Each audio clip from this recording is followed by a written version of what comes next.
ഇവാഞ്ചലിയും അനുദിന സുവിശേഷ വിചിന്തനം.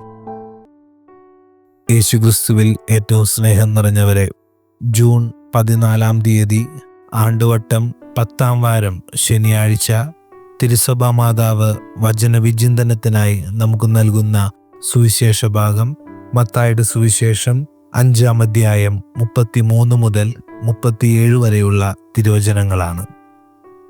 ക്രിസ്തു ശിഷ്യരെന്ന നിലയ്ക്ക് വാക്കിലും പ്രവൃത്തിയിലും നാം പാലിക്കേണ്ട സത്യസന്ധതയെക്കുറിച്ചാണ് സുവിശേഷം നമ്മെ ഓർമ്മപ്പെടുത്തുക. സത്യത്തിൻ്റെ ബലമുള്ള വാക്കുകൾ മാത്രം ഉരുവിടുക എന്ന് ഈശോനാഥൻ നമ്മെ ഓർമ്മപ്പെടുത്തുന്നു. അതിന് ആണയിടലിൻ്റെയോ ശബദത്തിൻ്റെയോ ആവശ്യമില്ല. കള്ളത്തരങ്ങളുടെ ഇരുട്ടും അർദ്ധസത്യങ്ങളുടെ മങ്ങിയ വെട്ടവും സമൂഹത്തിൽ പടരുമ്പോൾ യേശു എന്ന സത്യപ്രകാശത്തിൻ്റെ ശോഭയിൽ ചലിക്കാനാണ് നാം ഓരോരുത്തരുടെയും ക്രിസ്തു ശിഷ്യൻ്റെ പ്രത്യേക നിയോഗം. ദൈവമേ, ജീവിതത്തിൽ അടിമുടി സത്യസന്ധത പാലിക്കാൻ ഞങ്ങളെ ശക്തരാക്കണമേ. സത്യസന്ധമായ ജീവിതമാണ് വിശ്വസ്തതയുടെ ആധാരമെന്ന് ഈശോ പഠിപ്പിക്കുകയാണ്. നമ്മുടെ വാക്കുകളെല്ലാം നമുക്ക് അതീതമായ ആധികാരികതയുടെ അടിസ്ഥാനത്തിലല്ല സത്യമായിട്ട് തീരുന്നത്, മറിച്ച് നമ്മുടെയൊക്കെ ജീവിതത്തിലൂടെയാണ്, നമ്മുടെ പ്രവൃത്തികളിലൂടെയാണ്, മറ്റുള്ളവരോടുള്ള നമ്മുടെ സമീപനത്തിലൂടെയാണ്.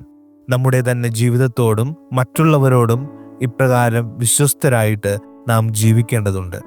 ഇതാണ് സ്വർഗരാജ്യത്തിൻ്റെ ജീവിതശൈലി എന്ന് യേശുനാഥൻ ഓർമ്മപ്പെടുത്തുക.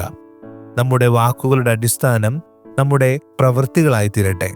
ന്യായീകരണങ്ങളും ആണയിടലുകളും ഇല്ലാതെ അതെ എന്നോ അല്ല എന്നോ ആകട്ടെ നമ്മുടെ ജീവിതത്തിലെ തീരുമാനങ്ങളും മറ്റുള്ളവരോടുള്ള സമീപനങ്ങളും.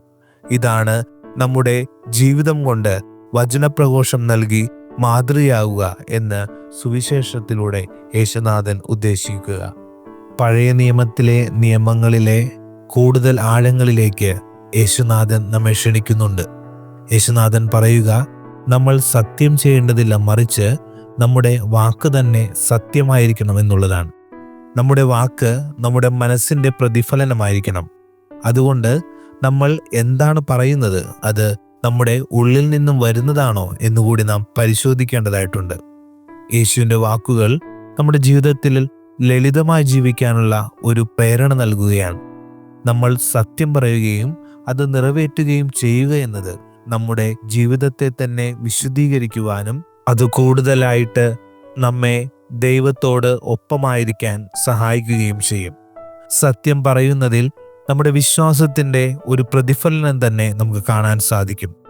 സത്യം പറയുന്നതിലൂടെ, സത്യത്തിന് സാക്ഷികളാകുന്നതിലൂടെ ദൈവത്തിൻ്റെ പ്രിയപ്പെട്ട യഥാർത്ഥ ഉത്തരവാദിത്വം നിർവഹിക്കുന്ന വിശ്വസ്തയായ ഒരു നല്ല സുവിശേഷ സാക്ഷിയുമായി നാം മാറുന്നു.